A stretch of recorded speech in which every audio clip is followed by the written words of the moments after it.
Hello, fellow bot authors of Runemate. So this is just going to be an extension tutorial from the video that I posted earlier today.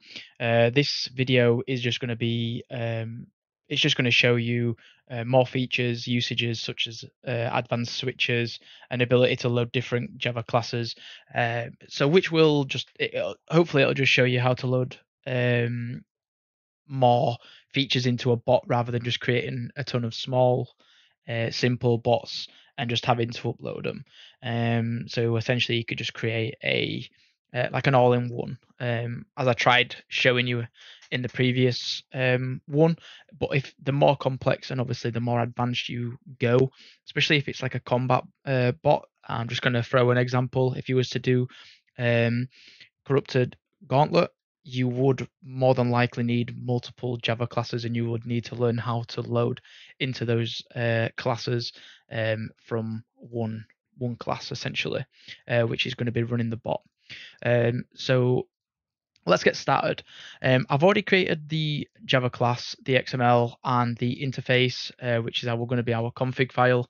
I have gone over this all in the first video that I did, but I will quickly scan over it because I do know that I did miss quite a couple of things. So the main class. This is the fishing main class. So in here, I've basically just created a LoopingBot implements settings listener, and this time I've now added LimitedUsageListener. So if you was to create a bot and put it onto the bot store, you wanted a premium version, but you also wanted to allow the users to have like a 1 hour free trial every week, 2 weeks, 3 weeks, yearly. I don't know. You do you, but this is how you do it. So we obviously implement the limited usage listener.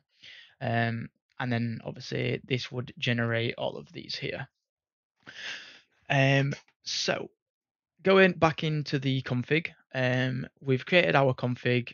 We've given it a border with the title. We've given it settings. We've given it a name, which is obviously settings. In this particular bot, we don't need that many, but here we are just going to call a dragon harpoon special. We don't need anything else because all we're doing is fishing. In fact, if you wanted, I'll show you a quick example of what you could do. You could do, we could call this one fish, just as an example. We'll put string fish settings equals fish settings. So we've basically given it another header. We'll just remove that bookmark. We could then call this into fish settings, and then we could give this a class.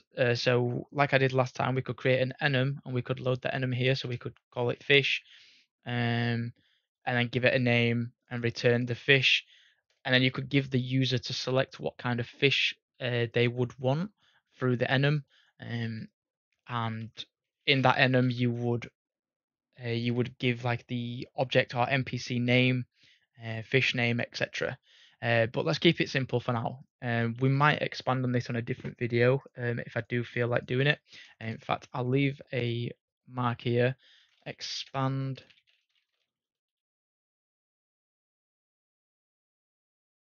would include different fishing spots for different fish. So at least I've got a note there. Right, okay, so I also missed a key instruction to show you through the XML file. When you're using configs and uploading them to the bot store, you must scroll all the way down and add it to the obfuscation. I can't even speak. Obfuscation part of the XML. So here we need to exclude com dot. Obviously, this is going to be the directory, so scripts, mine's fishing, and then fishing config. We must exclude this when we're publishing to the bot store. If you're not publishing it and you're just going to keep it for local usage, you don't actually need to put this. But this is just if you are going to place this onto the bot store. Tags, obviously, we'll just put tag fishing. Category fishing, OSRS. The price is obviously going to be 0. Right, okay, so like last time, we're going to call our config. So let's call getter settings provider updatable true private, and let's just call it fishing config. I'll just call it config. Here we are also, because this is just going to be the main class and we're going to load into a different Java class, we need to call that and create the obviously to create the Java class. So here I'm just going to put we need to make it public. In this case, I'm just going to call it script just for now, and then just call it script. Boolean started equals false. Same as before, we obviously want to make sure that the bot doesn't automatically start without them hitting the button start. Fairly simple. I'll show you again, but I like to add it in. So in on our on loop, we'll call if config is equal to null, return. If it hasn't been started, then we obviously return.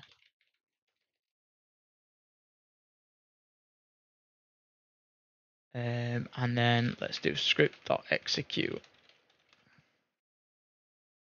So this is going to be our on loop, and this will loop constantly during the bot time. On our on start, which we do need to create, so override on start.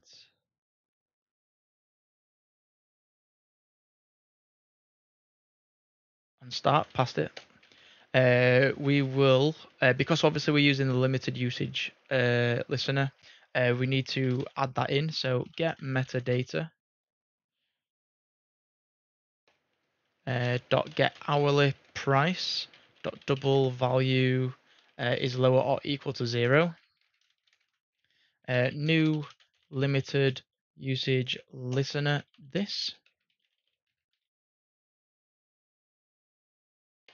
and then we need to get add listener this, and then client UI dot show alert, just to show them like we did last time that they are now running the bot. Let's just put info. Congratulations, you've managed to run the bot. I don't know. You can put whatever you want in there. Here I'm obviously missing something.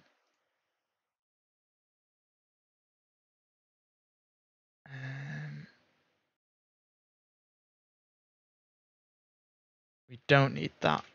So don't implement these methods here. I will show you what we need to do. In fact, it's here. Get allowance, get window. So here we just need to return the duration of days. I'm going to give it a week. Return get allowance. So in this case, I'm just going to put duration of minutes, and I'm just going to put an hour, so 60 minutes.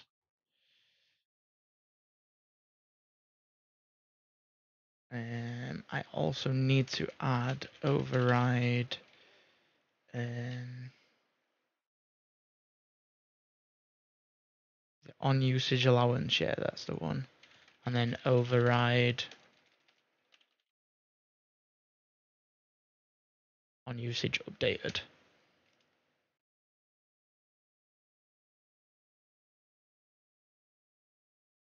Why is this still giving me an error?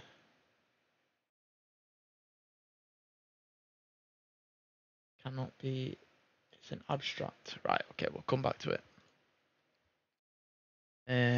On usage allowance exceeded on usage final. We don't need final there. In fact, yeah, we will.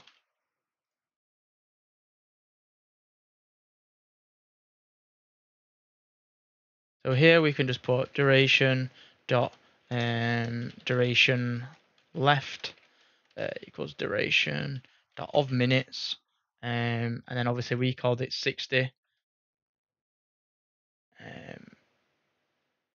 Dot minus usage. We can log this as well. So obviously it's all in the terminal for you to see. So light version, duration left, duration left dot to minutes. Pretty simple, but that's all you need to do. On usage allowance exceeded, we just need to warn them that they've exceeded their allowance, which is obviously in this case 60 minutes every week. So we can just put log debug reached max allowance of 60 minutes per week, and then here we just need to stop reach max allowance of 60 minutes per week.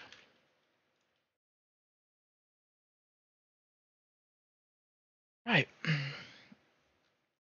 So that's pretty much all we need to do in this in here so far.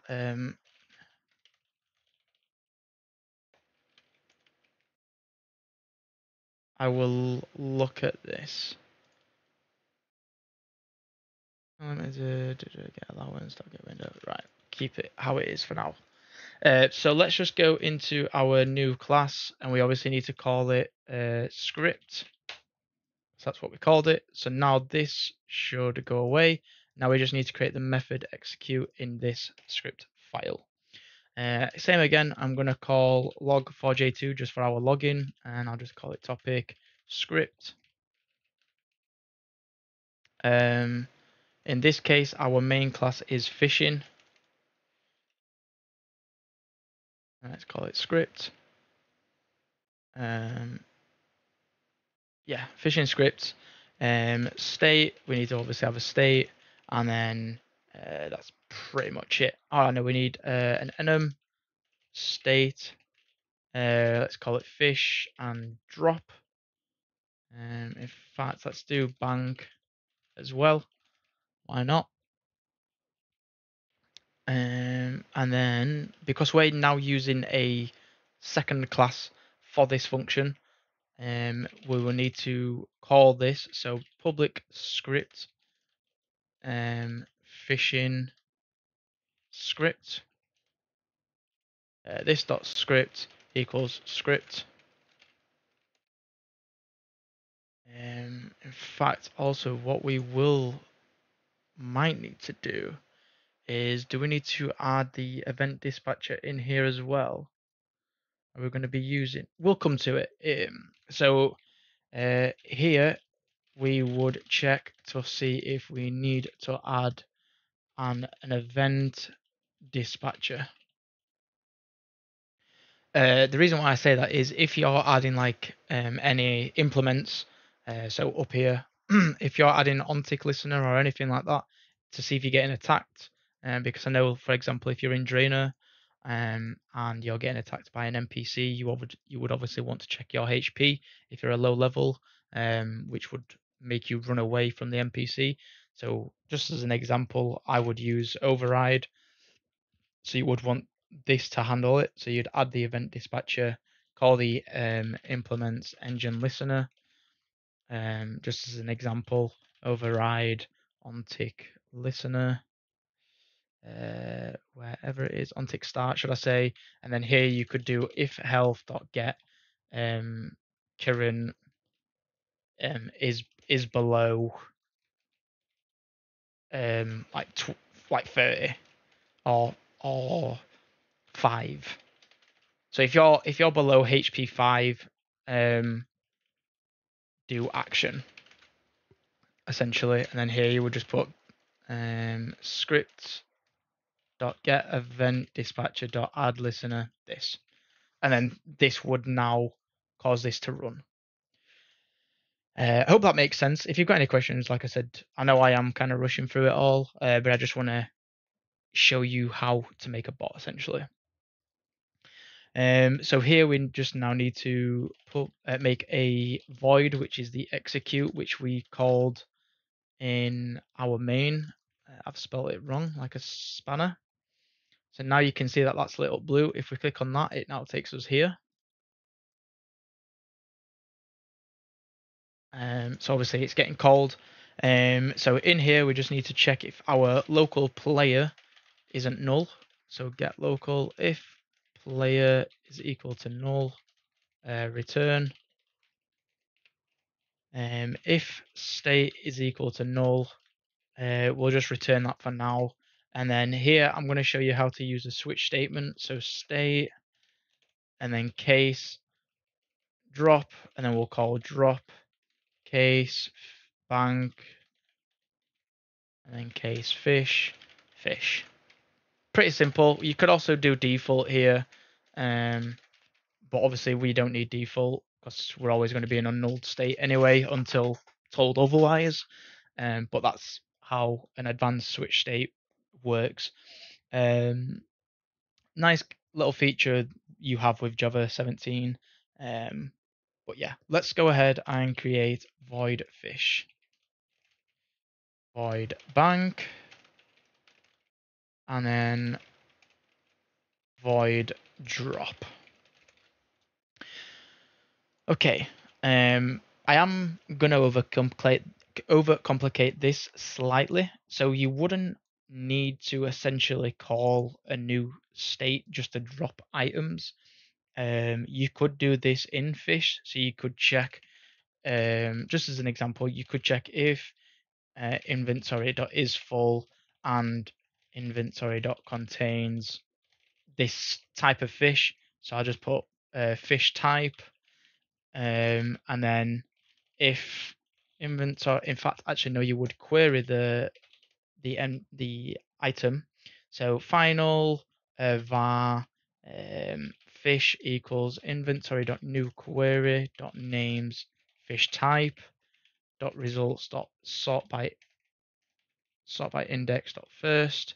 So we're making sure that we are dropping them in order. So like you 1, 2, 3, 4, 5. Actually, it'll be 0 to 27 because your first inventory slot is an actual index of 0. So if fish isn't equal to null, we could do if environment dot is direct input enabled. Then we could do direct input dot send menu action dot for sprite item. We could do fish and then drop. Else, so if the direct input is enabled through the Runemate user client, we could use direct input, or if it isn't, we would then just interact with it like this, dot interact, and then drop. And then execution dot delay while fish is valid, and give it a 2-second delay, and then return that statement. You would also do the same here, and then return that statement as well. In fact, no, you wouldn't, because there's nothing to return as of yet. But if you was to go ahead and add further stuff down here, then you would obviously return it. In fact, no, you would return it, because what you would call is so here you would call the state.fish. So in this example,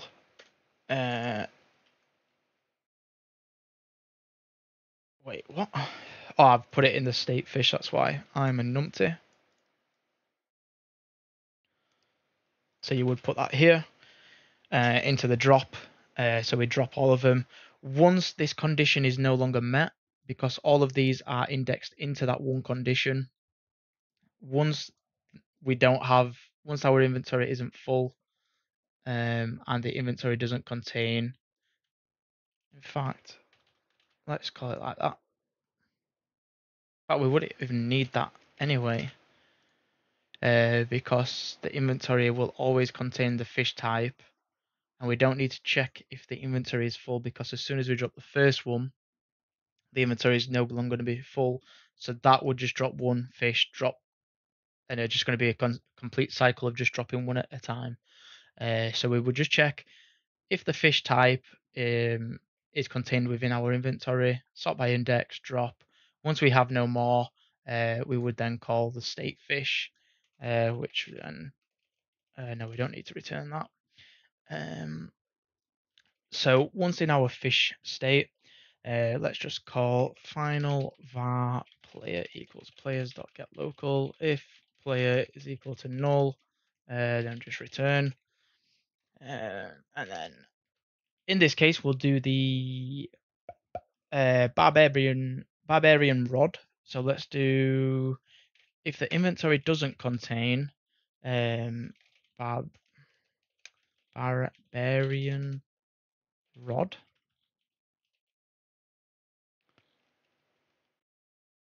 string, what am I doing? String message is equal to missing barbarian rod.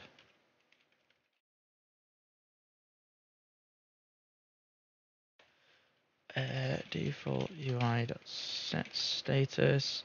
We're missing barb rod. Let's go to the bank and withdraw. Here we would call state to go to the bank. We would return that method, so we are no longer in the fish state. We've called the state bank, and then obviously now we would be in here essentially. I hope this makes sense to you. Like I said, if you've got any questions, feel free just to ask any questions. So let's carry on. With the barbarian fishing, we would need to check to see if we have any feathers as well. So if the inventory doesn't contain feather, string message equals missing feathers, and then we would do the exact same here. I could literally just copy and paste that, bing bang bosh. Obviously change this slightly.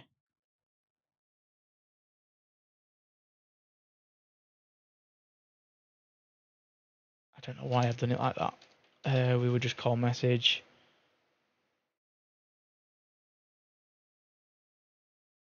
Message. Go here. There we go. So if inventory dot is full and in fact, let's do this. Let's add another setting here. I'm gonna put it in this one. So I'll keep the second one as dragon harpoon. I'm gonna put drop fish. Drop fish. And then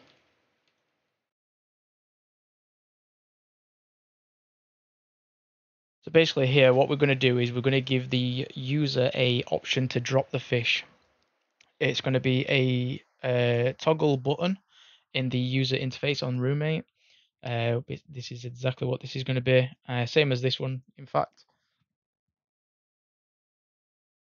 So if script.getConfig.dropFish is enabled, we would then start dropping the fish. So if inventory is full and config.dropFish, then state equals state.drop, return.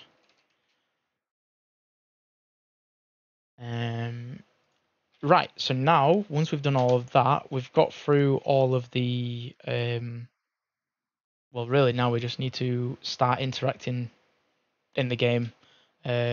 So if equipment.contains dragon harpoon, because obviously we've already added the config to say that we do support dragon harpoon, especially in our bot.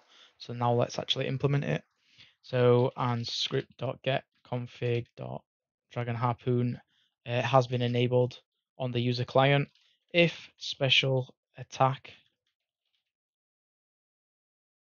dot get energy is equal to 100 because obviously the dragon harpoon requires you to have 100 special attack. Let's give it a default UI, set status, activating the dragon harpoon special attack. If special attack dot activate, we can use this to be true. In fact, actually, let's not use the combat options. Let's do it via the orbs. And then execute delay while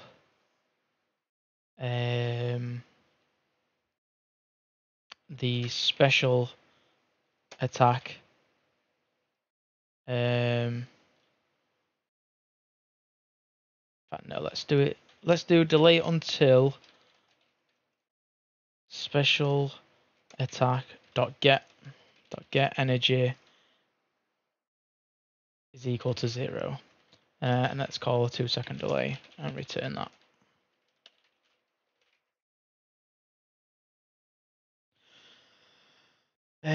Right. Now, all we need to do is actually interact with the fishing spot. So fishing spots are NPCs, they're not objects. You can find that out by loading up Runemate. So what I'll do real quick is I'll load up Runemate.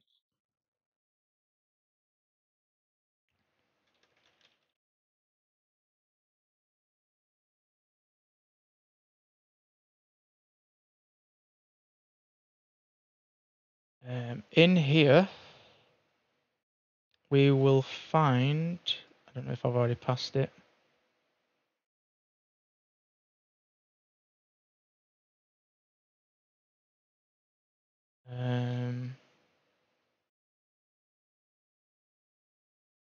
There is a Java development application. Is it just called dev? Yeah, development. Here we go. So development toolkit. That's all you would use. Load that up. You can query NPCs, interfaces, all that kind of stuff. This is a brilliant tool. You will definitely want to use this when creating bots. It's basically a god. It gives you all the information that you need for debugging, etc. In this case, let's actually start making this specific to this bot. So let's call it leaping. In fact, what I'll do is contains pattern.compile, and I'll put leaping.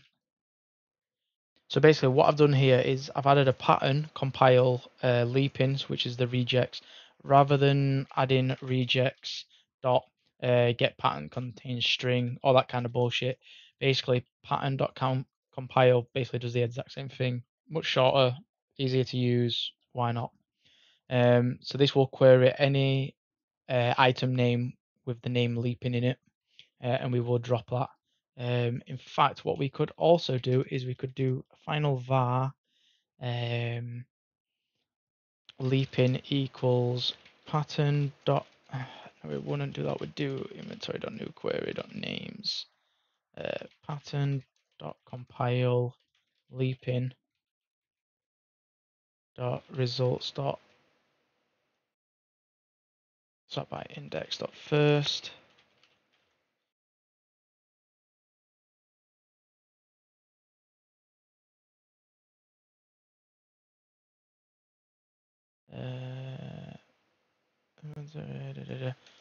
Oh yeah, it's because I've done this all wrong.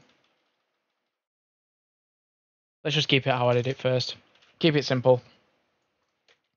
Names pattern.compile.leaping drop. Yeah, drop. Yeah, perfect. Let's go back on to interact with the actual fishing spot. So we need to check to see if we are interacting with anything first. So because we're obviously interacting with an NPC, it would become an actor. We are interacting with an actor. It's an NPC. So in this case, if player dot get target is equal to null, we will then query. We would query the NPC. So let's just put fishing spot equals npc.newQuery.names fishing spot .actions.fish results.nearest.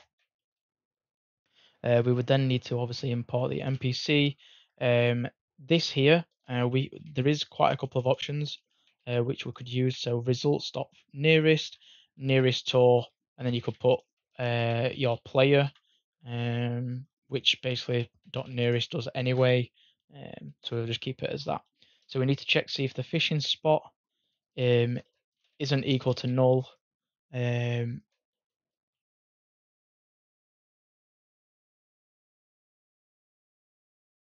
If it isn't equal to null, we would then obviously interact. So if fishing spot dot interact, I believe it's use rod. I could be wrong. I am quickly reading Google up on the Barbarian fishing, so I'm using that right now. So I believe it is use rod, and then execution dot delay while we could do while the player dot get target isn't equal to null.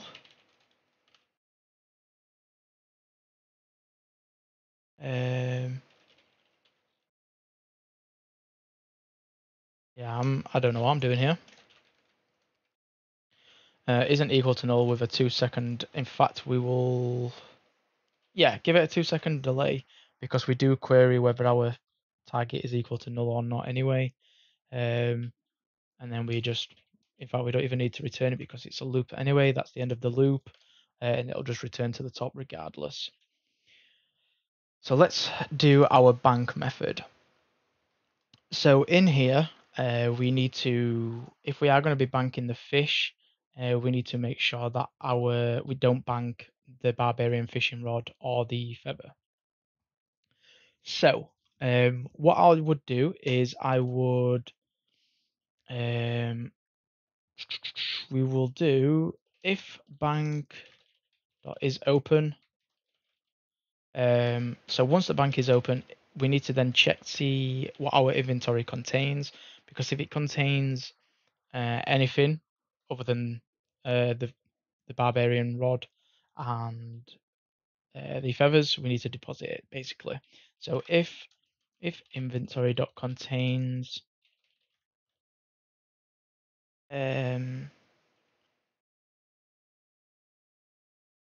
if inventory dot contains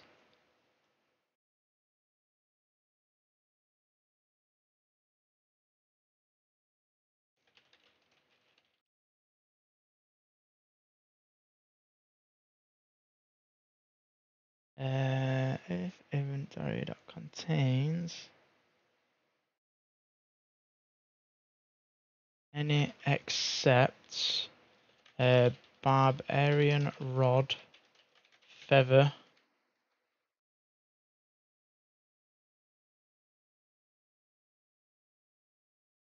so if the inventory contains anything else except the Barbarian rod and the feather, then we must bank.deposit all except Barbarian rod and the feathers.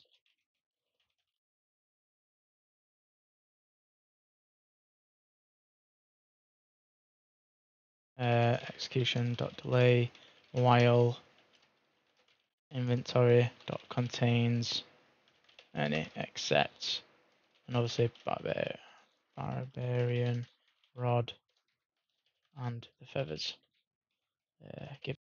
So in the last example, in the last tutorial that we made, I created a method that we could use to get the items from the inventory. In this example, I'm just going to use a simple string, just like this. Nothing too complex, but it just saves me having to type in Barbarian rod and feather, etc. So I could just call it barb rod and feathers, barb rod, feathers, and then same again. And I can just use these strings here. Pretty straightforward. I could also do it here. I could literally just put feathers on Barbrod. But yeah, that's that. Let me just rotate that up to here. Usually I do like to keep these down at the bottom. So it would be like this.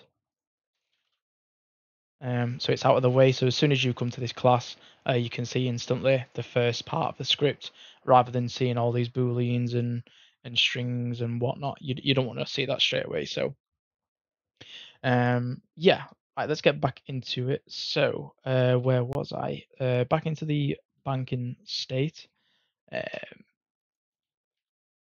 Let's go ahead and what we've done here. So if the bank is open,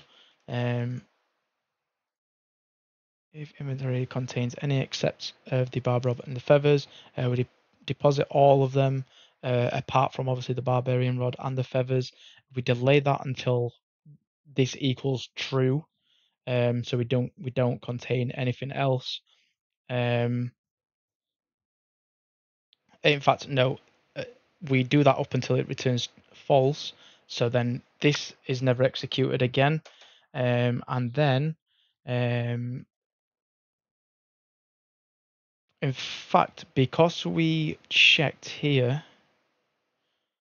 we added that we need to withdraw the Barbarian rod and the feathers as well. We must also, we must check to see if we actually have them in the bank first. So if bank.contains feathers, if the bank doesn't contain the feathers, in fact, we could do bank.contains. In fact, no, let's not do it like that. Let's keep it separate. So if the bank doesn't contain the feathers, then we stop. No, it'll be script.stop. And then I'll put a message, same as again as before. Sorry, string message. We do not have any feathers in the bank. Stopping bot. And then that would obviously stop the bot. Return that, and then basically we just need to repeat that. Do that for the barb rod. We do not have a Barbarian rod in the bank. Stop the bot. Perfect. Now, if we do contain the feathers and the bank and the Barbarian rod in the bank, but we don't already have one in our inventory, we obviously must check that. We can then withdraw one. So if the inventory doesn't contain barb rod and the bank does contain barb rod, if bank.withdraw barb rod, and we just withdraw one, execution.delay while delay until inventory.contains barb rod, and then add a 2-second delay, return that method. We do the exact same for the feathers, so I can just copy and paste that over. Boom, boom, boom, boom. We would obviously want to withdraw 0, so this is going to be the maximum. So if you've got 10 million feathers in the bank, that's going to withdraw all 10 million. It's basically the exact same as withdrawing maximum amount, essentially. So we keep that 0 in this case. Return.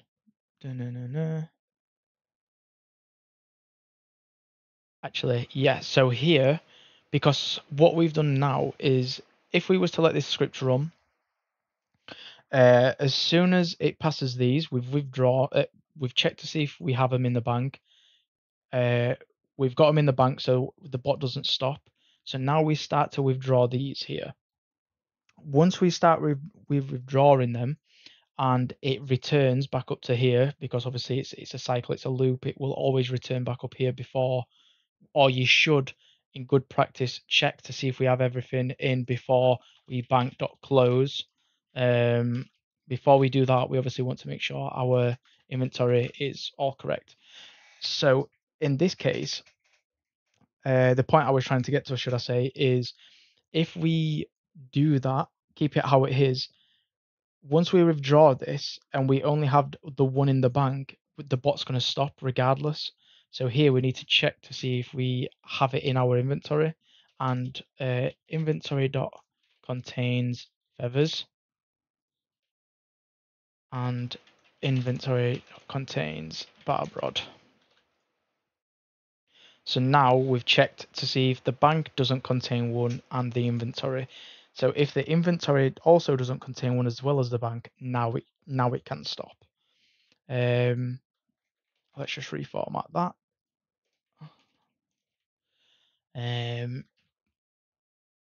So once we've done all of that, we can close the bank. We can then also call the state.state.fish. And that's pretty much that done. The only thing now, what we would need to do is make sure we add the path in back from the bank up to the Barbarian fishing spot. And the way we would do that is we would just get the coordinate that we want to path to, or an area. Now I use a website called this explv.github.io. Basically, it's just an online map which is generated, and we can get the coordinates. So to use this, we could do what is it now? It's outpost, isn't it? Barbarian outpost. Can take me to the Barbarian outpost, and then we can find out where the bank is. Bank's here. Fishing spots up here. All right, so I'll move this off my screen. In fact, I'll show you a quick example. So if we want to path to where my cursor is here, the coordinate is 24983509. It's the top one up here, the one where my highlighted cursor is. This is the one that you want to copy. So here in the bank, let's do, not bank, sorry, in the fish.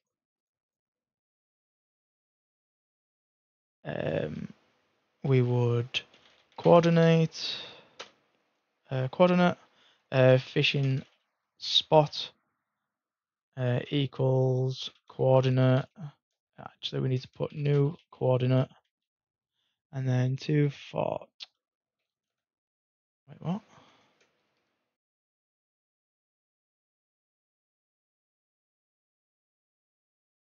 Coordinate fishing spot equals new coordinate. Yeah, no, I did it right. Looked funny then. Let's get the position. So I will path to 2453 53360. If fishing spot, in fact, what we will do is we will check the distance between it. So if distance dot between our player and the fishing spot, if it is greater or equal to, let's say 8, because we're going to be quite local once we're within that fishing spot area anyway. In fact, let's make it 12. If distance dot between the player and the fishing spot is greater or equal to 12, then we need to create a path to it. So webpath.path equals webpath request dot builder dot set destination fishing spot. I'll just put no, we'll keep it to that, and then build. If path isn't equal to null, then path.set true. That's basically, we will path towards the fishing spot. Once we are lower than 12 tiles away from the fishing spot, we will then obviously start interacting with these.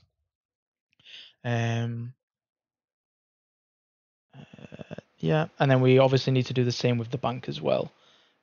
So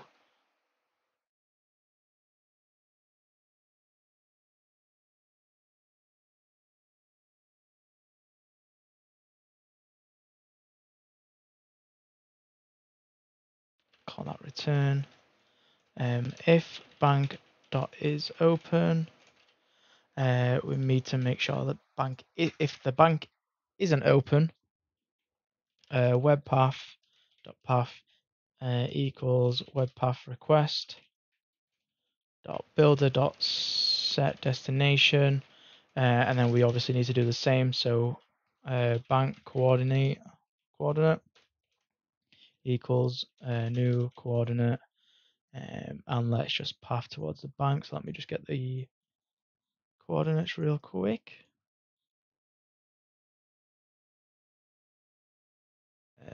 2534.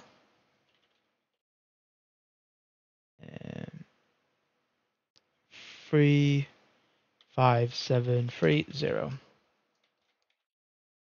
and then we just put bank coordinate.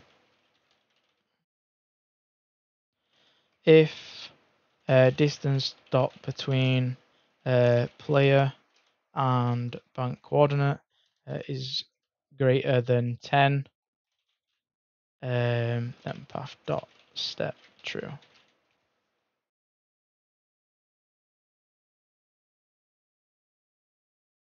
We obviously haven't called player in this instance, so final var player equals players.getLocal player if player is equal to null, and then just return the method.